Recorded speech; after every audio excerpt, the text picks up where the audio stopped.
Zoom చేసుకో.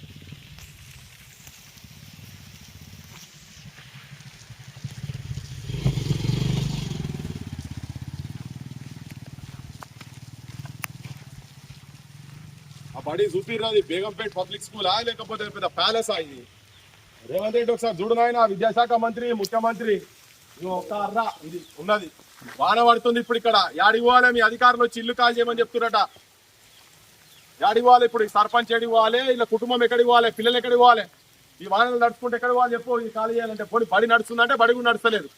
అమ్మ దీని మీద ఏమైనా మాట్లాడతారా? మాట్లాడదు. ఇప్పుడు మాట్లాడండి. మేము దాదాపుగా పోయిన నెల 26 తారీఖు వచ్చిన ఉంది. మాకు టార్చరే ఏమన్నంటే మూతపడ్డ స్కూల్ ఖాళీ అని 4 టీచర్ రోజు 2 రోజులకు ఒకసారి 3 రోజులకు వచ్చి రావడం జరుగుతుంది. ఈ వర్షంలో పోయి మేము 3 పిల్లలు తీసుకొని పోయి ఎక్కడ ఉంటాం?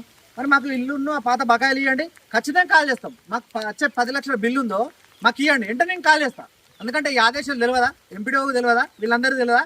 అధికారులను ఉన్నారు కదా, అధికారులు మేము గవర్నమెంట్ బిల్డింగ్ కాల్ చేయ గవర్నమెంట్ అంటే గవర్నమెంట్గా పనిచేసినాం. గవర్నమెంట్ స్కూలే మా ప్రాఫిట్ అదే ఉన్న మీ ఇంటికంచెలు తెచ్చి ఇవ్వాలి కదా. మా ప్రజల కోసం మా పిల్లల కోసం స్కూల్ కట్టిరు. ఆ స్కూల్ మూతపడ్డది కాబట్టి మేము ఉంటాను. ఖచ్చితంగా చెప్తాను. ఈ కార్డుకి వెళ్ళినా మా జోలికి వచ్చి మాకు ఆల్టర్నేట్ గా మాకు అది చేసేదాకా మాకు ఇల్లు కట్టేదాకా మేము ఇల్లనే ఉంటాం.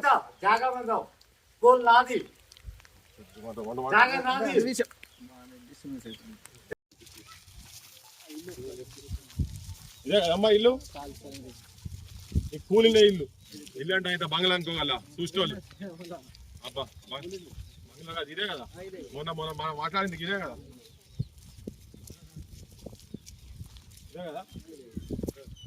కాల్ చేసి ఉండాలి. మరి చెప్పు అధికారులు.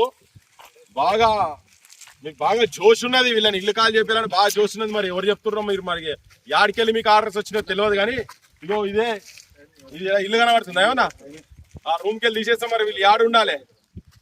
బాగా అలా ఉండొద్దు అది అని బాగా మాట్లాడుతున్నట్టు కదా. ఏ కానూన్ ప్రకారంగానే చెప్పాలి. మరి 10 లక్షల రూపాయలు మరి ఏ కానూన్ ప్రకారంగా వీళ్ళకి వచ్చేటి ఎందుకు?